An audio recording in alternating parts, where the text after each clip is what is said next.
রবীন্দ্রনাথ ঠাকুরের অন্যতম সুন্দর এবং অর্থবহ একটি কবিতা সোনার তরী, যেটি আজকে আমরা আলোচনা করতে যাচ্ছি। প্রতিটা লাইনের ব্যাখ্যা তো করবই, সেই সাথে লাইনগুলোর অন্তর্নিহিত যে ভাবার্থ আছে সেটিও আলোচনা করব, কেননা এটি একটি রূপক কবিতা। রূপক কবিতা কি? যে লাইনটা বলা হয় সেই লাইনের আক্ষরিক অর্থ ছাড়াও অন্য কিছু বোঝানো হয়। যেমন তোমরা নিশ্চয়ই লালনের ওই গানটা শুনেছ, খাঁচার ভিতর অচিন পাখি কমলে আসে যায়। এখানে এই যে খাঁচা পাখি, এগুলোতে কিন্তু শুধু খাঁচা পাখি বোঝানো হয়নি। খাঁচাটা কি? মানুষের দেহ বা শরীর। এখন এই খাঁচার ভিতরে কি থাকে? আমাদের আত্মা। এই আত্মাটাকেই বলা হচ্ছে পাখি। এই শরীরের ভিতর আত্মাটা আসলে কিভাবে আসলো, আবার নাকি চলেও যাবে। এই যে শরীরের ভিতর আত্মার যে একটা রহস্য, আসা যাওয়ার, এই কথাটি বোঝানো হয়েছে এই যে খাঁচা এবং পাখির রূপকে। সোনার তরী কবিতাতেও আমরা দেখব যে এরকম অর্থ কিভাবে বদলে যাচ্ছে। তরী বা নৌকা তো আসলে কাঠের তৈরি হয়, কিন্তু সোনার তৈরি কখন হয় সেটিও এই যে রূপক কবিতার মধ্য দিয়েই আমরা বুঝতে পারবো। তো কবিতায় যাওয়ার আগে আমরা রবীন্দ্রনাথ সম্পর্কে একটু আলোচনা করব, যদিও এর মধ্যে তার সম্পর্কে কম বেশি সবারই ধারণা আছে, কারণ আমরা সব ক্লাসেই রবীন্দ্রনাথ ঠাকুরের কবিতা বা গল্প পড়ে এসেছি। তারপরও কবিতার সাথে প্রাসঙ্গিক কিছু বিষয় আছে যেগুলো না জানলেই না, সেগুলোই আলোচনা করব। তো রবীন্দ্রনাথ ঠাকুরের কবিতার মূল বিষয়টা আসলে কি? মানবিকতা এবং সৌন্দর্য চেষ্টা, অর্থাৎ মানব যে ধর্ম, সব ধর্মের ঊর্ধ্বে আছে মানব ধর্ম। আর সৌন্দর্য চেষ্টাটা কি? মানুষ এবং প্রকৃতির বাইরের সৌন্দর্য সাথে সাথে অভ্যন্তরীণ যে সৌন্দর্য, সেই সৌন্দর্যের প্রতি তৃষ্ণাও দেখা যায় তার কবিতার মধ্যে। আমাদের রবীন্দ্রনাথ ঠাকুর জন্মগ্রহণ করেন 1861 সালের 7ই মে কলকাতার জোড়াসাঁকোর ঠাকুর পরিবারে। খুব ছোট বয়স, 7-8 বছর বয়স থেকে কিন্তু তিনি কবিতা রচনা করেন এবং 12-13 বছর বয়স থেকে সেই কবিতাগুলো বিভিন্ন পত্রিকায় প্রকাশিত হতে থাকে। তবে তার প্রথম কাব্যগ্রন্থ প্রকাশিত হয় 15 বছর বয়সে, যার নাম ছিল বনফুল।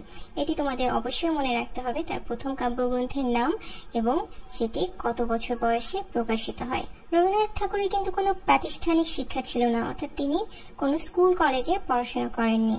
অবশ্য মাস্টার এসে বাড়িতে পড়াশোনা করিয়ে গেছেন। আবার পরে তিনি ব্যারিস্টারি পড়তে বিলেতেও পাড়ি জমিয়েছিলেন, যদিও সেটি ফলপ্রসূ হয়নি। তবে এই যে প্রাতিষ্ঠানিক শিক্ষা না থাকা সত্ত্বেও তিনি কিন্তু স্বশিক্ষায় শিক্ষিত ছিলেন এবং একসময় শিক্ষাবিদ হয়ে ওঠেন, আর নিজের প্রচেষ্টায় নিজের স্বপ্নের একটা বিশ্ববিদ্যালয়ও প্রতিষ্ঠা করেন, যার নাম হচ্ছে বিশ্বভারতী। তার সম্পর্কে একটা তথ্য নিশ্চয়ই তোমরা সবাই জানো, তিনি 1913 সালে গীতাঞ্জলি কাব্যের জন্য নোবেল পুরস্কার অর্জন করেন।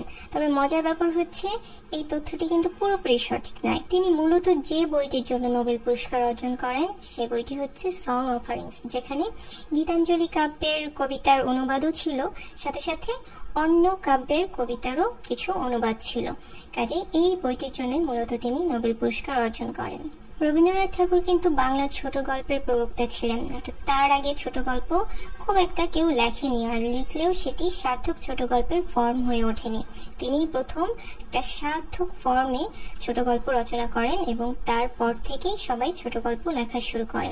এছাড়া গল্প, উপন্যাস, কবিতা, নাটক, প্রবন্ধ, ভ্রমণ কাহিনী, এমন কোনো সাহিত্যের ধারা নেই যেখানে তিনি অবদান রাখেননি। একমাত্র মহাকাব্য ছাড়া সাহিত্যের সব শাখাতেই তার পদচারণা ছিল এবং সফল পদচারণা ছিল।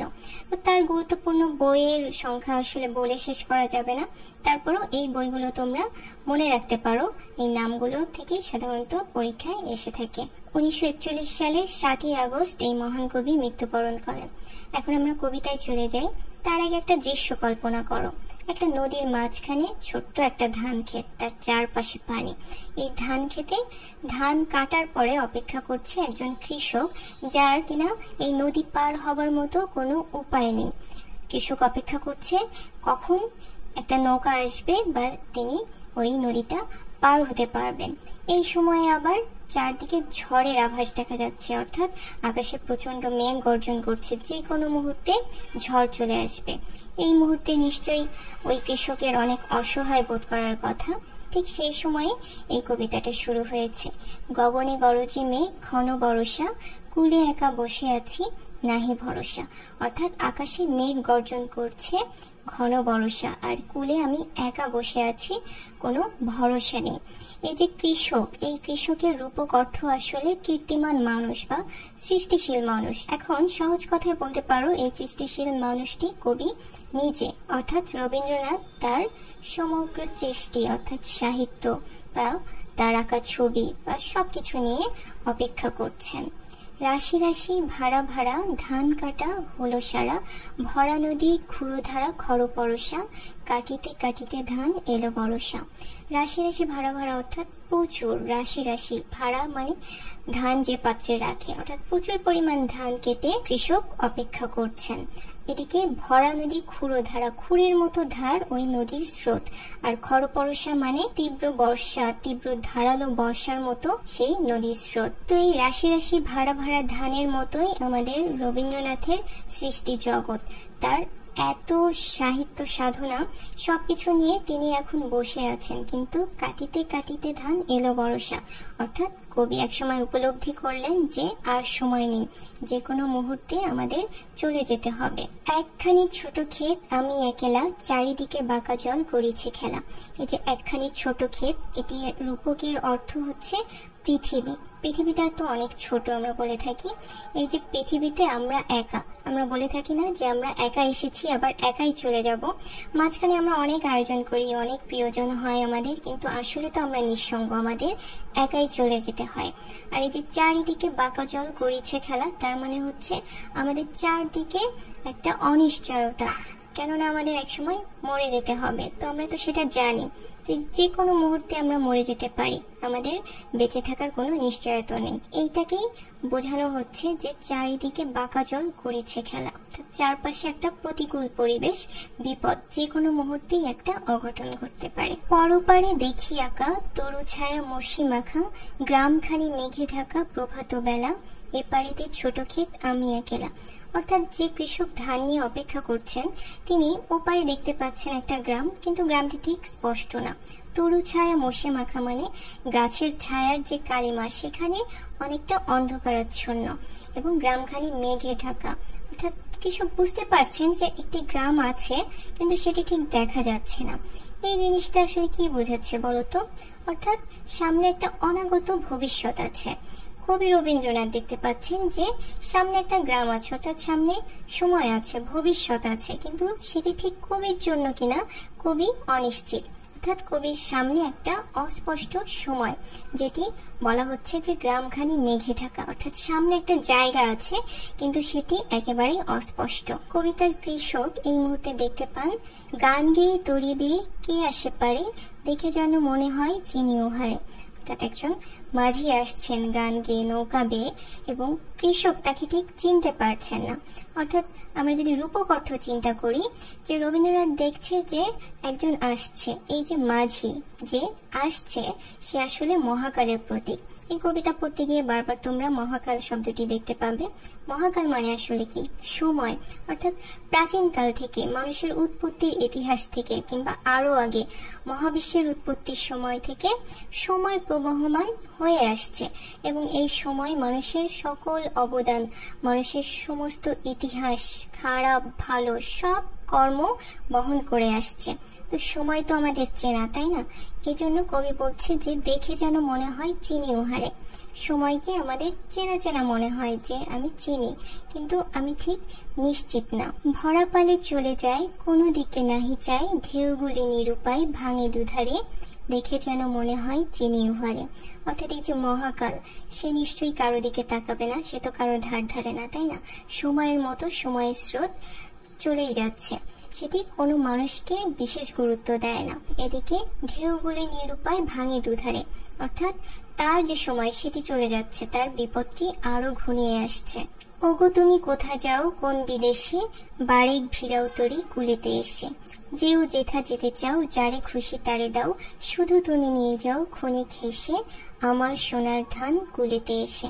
অর্থাৎ কৃষক ওই মাঝিকে আহ্বান করছেন যে তুমি আমার ধানগুলো নিয়ে যাও, নাহলে আমার ধানগুলো তো ঝড়ে নষ্ট হয়ে যাবে, এবং তুমি যাকে খুশি তাকে দাও। কারণ কৃষকের কি মনে হচ্ছে, তার সারা জীবনের শ্রম, অর্থ, সময় সবকিছু দিয়ে তিনি যে ধানটা ফলিয়েছেন, এই ধানটা তো আসলে নষ্ট করার জন্য না, সেটা মানুষের জন্য।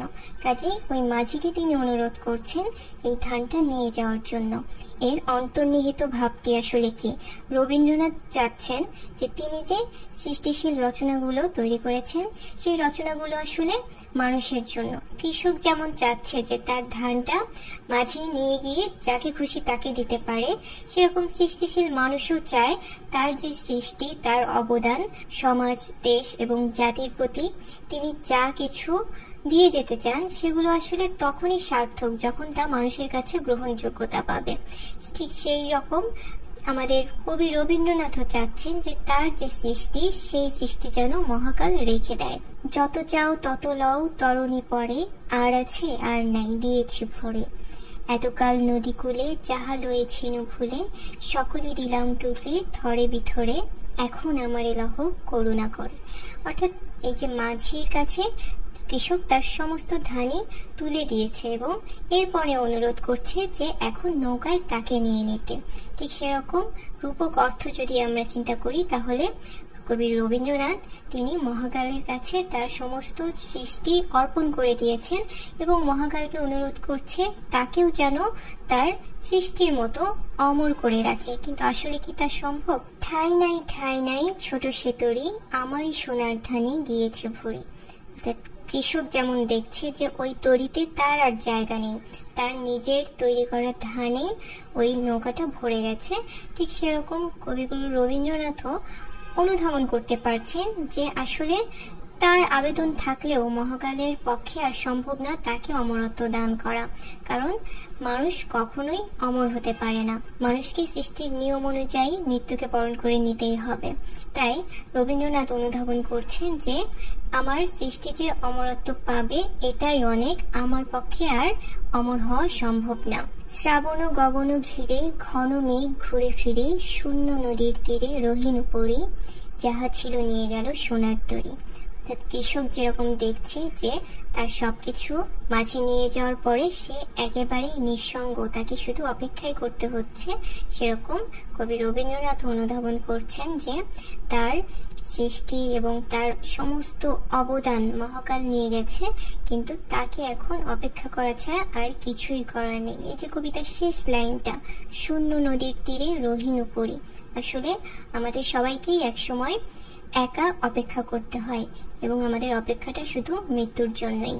কি চমৎকার কবির প্রকাশভঙ্গি, তাই না? দারুণ একটা প্রাকৃতিক পরিবেশ বর্ণনার মধ্য দিয়ে জীবনের নির্মম বাস্তবতা তুলে ধরেছেন কবি।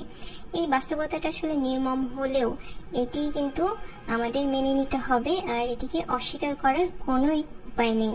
আর এই বাস্তবতাটাই কবিতার মূল উপজীব্য বিষয়। ধন্যবাদ সবাইকে, ভালো থেকো।